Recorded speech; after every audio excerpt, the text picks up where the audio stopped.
Okie dokie guys, g'day and welcome back. My name is Greg Dorr and today we're going to be doing something a little bit different. We are going to be starting a new series called Dokkan's Most Valuable. We're going to be starting with transforming Vegeta. Now, straight off the bat, before we get stuck in, most valuable is not the best unit. It is not, you know, the best attacking unit. It's not the most defensive unit. It's not about necessarily what it does on turn. It's what it provides your collection and what it allows you to do in terms of team building and things like that. So we're taking into consideration literally everything we can. Leader skill, super attack, passive, links, categories, everything like that. And the reason I'm starting with transforming Vegeta is that I think he is slightly underrated in terms of his value. He cops a little bit of flack because he's maybe not as flashy or as strong or as anything like that compared to a lot of more modern units, and that's 100% true. There are so many better options in terms of what they can provide you on turns and on teams and things like that. But I think what transforming Vegeta brings to the table in terms of what, like, especially for units that you maybe can't pull and allowing you to use them as friends and things like that, that's where I think his value really shines. I'll be doing a showcase on transforming Vegeta himself very shortly. This is my list of level 10 Link units. He is one of them, so I'll be jumping in and doing a showcase of him in the coming days. But for the sake of this conversation, as I said, this is not about how good he is kind of on turn. It's about what he can bring to you and your collection as a total, as a whole. Now, obviously, just to quickly run over what he does, I think his leader skill is where he brings the most value in conjunction with the number of categories that he has on attached to him, and he only seems to be getting more and more. Like, most of these are more modern categories. When he came out, I don't even think Worthy Rivals was out yet, nor was Super Saiyans even. So he continuously gets updated, so he continuously gets a little bit more value as you go along. Now, obviously he leads Pure Saiyans. Personally, I like to run Pure Saiyans with one of each, the Transforming Vegeta and Evolution Blue Vegeta. Obviously this category goes without saying. It's going to get continuously updated until the game dies, if it ever dies. I don't think I really need to touch on Pure Saiyans all too much, other than to say that he obviously has really good links in this category. He does fall a little bit short when he gets to God. It's only for a turn where he kind of changes to Over in a Flash, but then he changes back to Super Saiyan God Super Saiyan. And another reason I like running him alongside Evolution Blue Vegeta is because they share, like, I think it's something along the lines of like 6 out of 7 links when transforming Vegeta reaches blue. So considering if you're running Pure Saiyans with these two as leaders, you know, they're already there. I like to have a rotation of them and then run something stupidly powerful like the Super Saiyan 4 rotations or you know, I mean, take your pick. Take your pick. There is so many options here, it's not funny. But to continue on what I was kind of talking about in terms of value, all of his categories, with the exception for maybe Transformation Boost, he can lead. Basically because he has the leader skill of this here. Super class, 3 key and 100%. Now it's not the most powerful buff he's going to give his allies, but keep in mind that any Pure Saiyan will still get the 150 irrespective of what you're doing. Now I know there is units like transforming Goku and the transforming Trunks that have super class 120%, but they don't have the number of categories as well as the Pure Saiyans leader skill to complement them with that. So looking at Realm of Gods, for example, you've got UI Goku, and Beerus.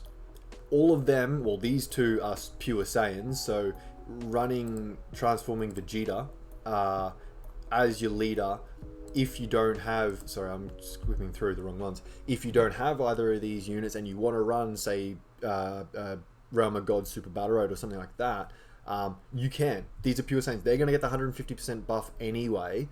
You could easily make a full Pure Saiyans team out of this. Going through the list, obviously you got those guys. You've got these guys who aren't yet out on global. You got him. Like, you could run a full, I mean, look, where are we? Transforming Goku himself. Evolution Blue Vegeta is also on there as well. The Blue Kaioken Goku. There's so many Pure Saiyans on Realm of Gods that you could easily run almost like a Pure Saiyans full team. I mean, you could 100% do that even by taking Evolution Blue Vegeta as your secondary leader and bringing everyone else in between. But because of the super class buff, you can easily run Realm of Gods with Beerus as your leader, which also ties into obviously Worthy Rivals as well. Not Worthy Rivals, sorry. Explosion of Anger, which he's not on. Sorry, I got confused then. Where are we? Realm of Gods. So you can, yeah, you can run Beerus. He'll only get the 100% buff, obviously. So it's not like you're getting the most extreme power out of the units, considering what is possible.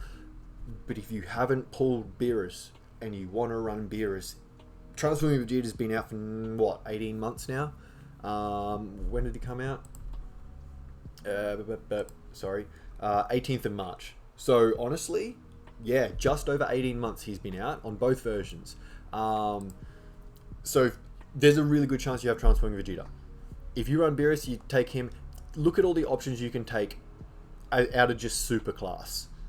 Ignoring all the Pure Saiyans. You've got Jiren, you've got the Vegeta, you've got the Gogeta, you've got this guy here, you've got the Beeruses, you've got the Kais, you've got all the support units, you've got even the Dragon Ball Heroes units that are in the super class. These guys for Super Battle Road, ridiculous. So don't kind of pigeonhole yourself into thinking that Pure Saiyans is the only thing that this guy is good for. Just to keep going through these categories. Full Power is another one. Obviously, Pure Saiyans here with the super class, that's fine. Broly is also a Pure Saiyans. He may not be super class, but that means nothing to him. So you can run Full Power, providing you're running Pure Saiyans and super class allies in the rest of the team. I mean, look at this. LR Gohan, Kale and Caulifla, Jiren, Gohan and Goten, Goku and Frieza. These are all just super class, by the way. I'm not going to list off the Pure Saiyans because they speak for themselves. Krillin, for example, even. You got all the hybrid Saiyans, you got all the Universe 6 Saiyans. I mean, they're Pure Saiyans anyway, so would Kale and Caulifla actually. They're Pure Saiyans, not just super class. Kefla, super class, which is probably a good segue into the rapid growth because he can also cover that as well. Again, you're going to be running a lot of these kind of category leaders at the 100% leader buff, but ultimately, if you're in a position where you don't have these units, you still want to run them. They're fun, they're awesome, they're hype, they're everything like that. It's important that you understand that these can still be an option for you to have some fun with, albeit not at their full strength, simply because you've got this guy who's been on 10,000 banners. Again, look at all the rapid growth. You can run her, leader, you got Gohan again, you got Kale and Caulifla, Pure Saiyans, obviously, so they'll get the full buff of 150. They'll get the full leader buff, basically, 150 from one, and then obviously the 170 from the other. Wrathful Broly will still be covered because he's obviously a Pure Saiyan, and then everyone that's covered under super class here will also be covered. So rapid growth has you covered from one of the more recent Dokkan Fest exclusive units. Transformation boost, as mentioned, is the only one you kind of can't really do unless you're running. You could do a Realm of Gods team, I guess, as well, but unless you're bringing like a dual transforming Vegeta and restricting yourself to the super class side of things, and the odd Pure Saiyan if there is one. Yeah, look, Full Power Broly maybe. Transformation boost is probably the only category he has. Oh, LR Broly as well. Is the only category he has that doesn't bring the value that he has for everything else. Obviously, Vegeta's family. So if you've got him, run yourself an LR Super Saiyan 4 Vegeta and take everything. Because the only extreme class units in this category are Vegeta units, which are Pure Saiyans anyway, so he covers them. You're fine. And the only units within this category that would only get the 100% buff are your hybrid Saiyans, like your Trunks units, your Bullers. I mean, if you Bullet or Bra, I can't remember. I get confused between what they called them in Super and GT. But yeah, your Trunks units basically the only ones that are kind of top tier that will be getting the 100% buff from one leader. Keep in mind, they'll still be getting the 170 from the Super Saiyan 4. Siblings Bond. Obviously, they're not Pure Saiyans, so they'll only be getting the 100% leader buff as well. But there's no Pure Saiyans on the extreme side of things. So you've still got all these options down in the super class column that can be taken. They'll all be Siblings Bond, obviously. Keep in mind, you can also take Goku's family units as well. most of which are going to be pure Saiyans, if not hybrid Saiyans. So if they're hybrid Saiyans, there's a good chance their siblings bond, so they'll fit under that anyway, and they'll get the 100% buff. If they're pure Saiyans, they're most likely going to be a Goku unit, so they'll get the full leader buff from both sides as well. Super Saiyans is another one. Both leaders are pure Saiyans, so don't worry about them being nerfed in any way, shape or form. All extreme units are pure Saiyans anyway. Yes, they are. And then obviously you've got the whole roster of Super Saiyans that Transforming Vegeta leads. Worthy Rivals is obviously another one. This is a really interesting one, and I personally think it's really, really fun. Dual Piccolo led is not, until this guy came out. Obviously, he was the only way to kind of get the full leader buff. This guy's 120%, but I'm not super keen on running 2 Piccolos unless you don't have Nail. Where's Nail? Where is Nail? Oh, he's not on Worthy Rivals. He's on Namekians. Sorry, that's a good point to make. That's the point I was trying to make, actually. Is if you run Transforming Vegeta, as opposed to even this LR here, because Nail is a super class ally, he'll get the full leader buff from Piccolo, 100% from the other one. But if you've ever seen what Nail is like with a Piccolo on the team, he's a goddamn immortal. He is absolutely immortal. He'll never ever take damage, ever. You got Piccolo stacking, so run that rotation. Take Transforming Vegeta. Whether you want to run him on rotation or not is up to you. Obviously, you've got, Evolution Blue Vegeta will be a common occurrence here. Obviously, you got this guy who is just next level crazy. Obviously, a nuker and everything like that. So the options on Worthy Rivals, and honestly, it's probably one of the better ones that I like to run. That and Siblings Bond I've found is a lot of fun, because I spent a long time not having Gohan and Goten or Piccolo, yet really wanting to run these categories, so I kind of discovered that.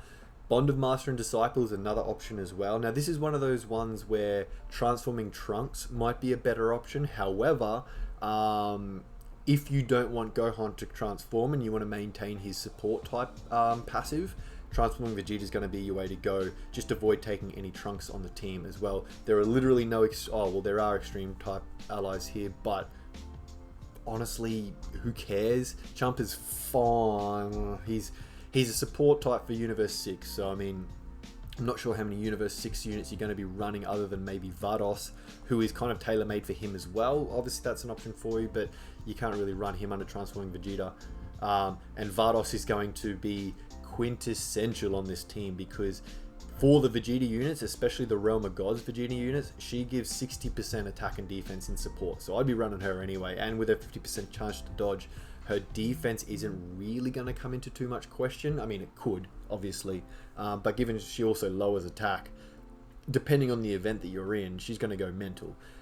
This Vegeta, even the Gokus, any Realm of Gods, Siblings Bond, and Bond of Master and Disciple, I think it is. Let me just quickly check that so I'm not misinforming anyone.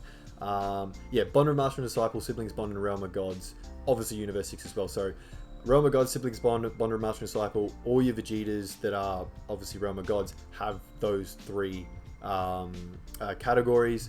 Your Goku Realm of Gods units will only have the 2, but that's still 40% to both stats, so that's still very, very powerful. Super Saiyan 2 is another one. Now, even though he goes, the Super Saiyan 2 Vegeta that turns into Majin goes extreme when he transforms, he still remains a pure Saiyan, so it doesn't make a difference. And all the extreme type units on this team are Vegetas anyway, so they're all going to be pure Saiyans, they're all going to be Super Saiyan 2, so it doesn't matter. And then you've got this selection here to go with. Obviously your Kefla's still in there. I mean, take your pick. This Vegeta's fantastic.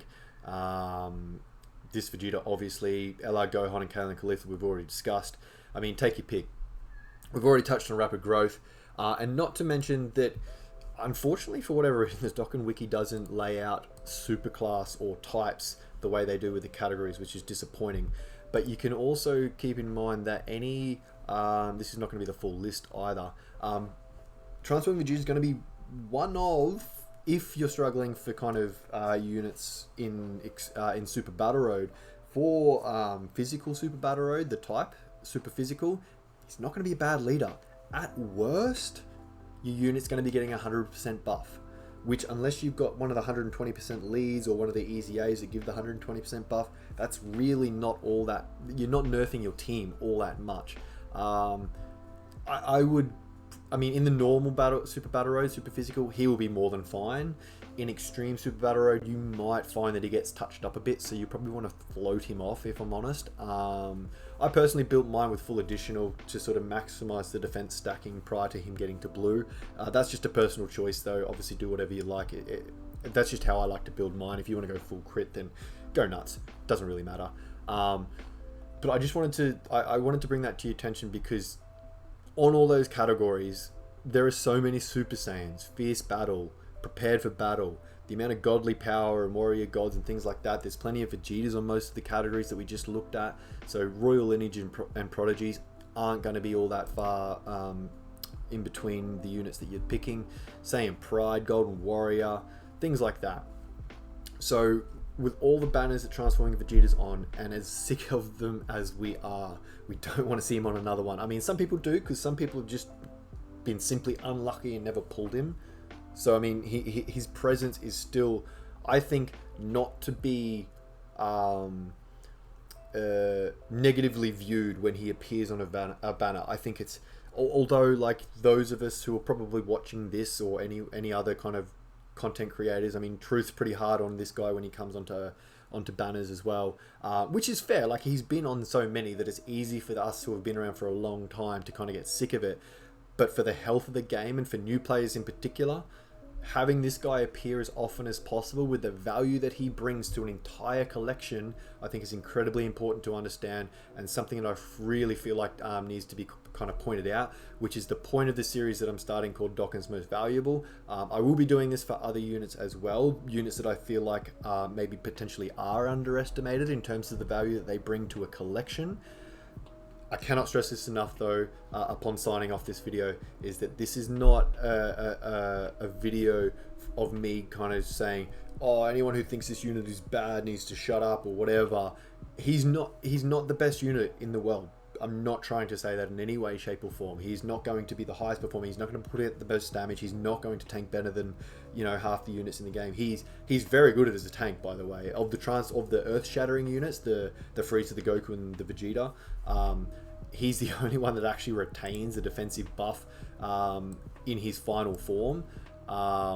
So defensively, especially at Rainbow, he's, depending on the team he's on and then the situation he's got, and support and all the rest, 200k defense, even 300k defense isn't necessarily all that far-fetched for him. So don't sleep on him in terms of his viability, but just keep in mind that if you are, like, I mean, look at these units and how recent they are. You've got Beerus, full power, you probably don't have anything necessarily all that recent.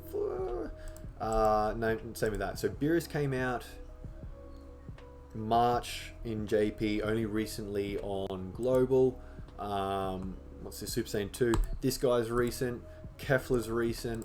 Namek Goku is over a year old now, as is this guy. Sibling Spawn, same with Gohan and Goten, but they're still a Dokkan Fest LR, so they're not necessarily common, especially for newer players. Same with this guy. Like, look at all these units. They're all within the last year and a half, 2 years kind of thing. All of them are fantastic. All of them are units you want to be able to run because they're very fun units. This guy just never struggles for ki. These guys go without saying, they're stupid strong. Did I open them twice? I probably do. Oh no, this guy, they both start with Miracle. Yeah, whatever. So yeah, don't underestimate the value that someone like Transforming Vegeta can bring to your collection.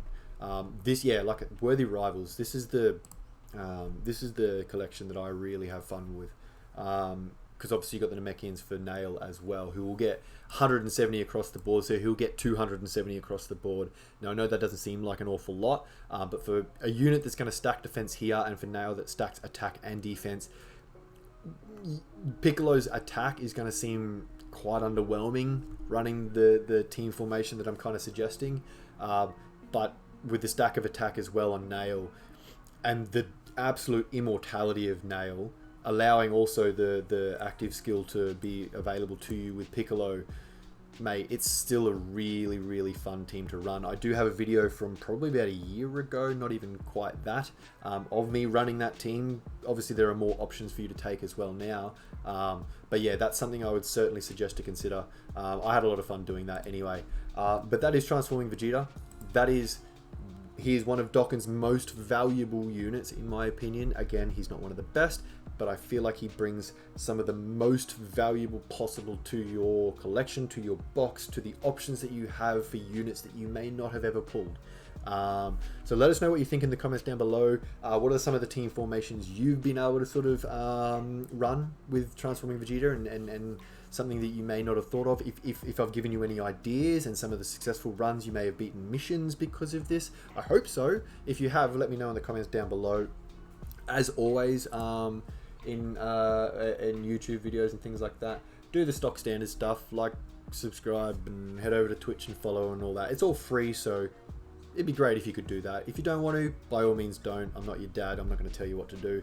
As long as you're enjoying the game, hopefully the information I provided you here can help you enjoy the game a little bit more, because there's nothing more disappointing than, you know, not getting the new latest and greatest unit, and then kind of seeing them in the friends list and going, oh, well, but I can't run them anyway because I don't have their category, because they introduced a new category, etc. But yeah, think a little bit outside the box. I hope this helped you out. If you have any questions, guys, again, let us know in the comments down below, and stay tuned for the next one. I'll also be doing a showcase for this guy at Rainbow, full level 10 links coming soon. Take care, and I'll see you in the next one. Bye now.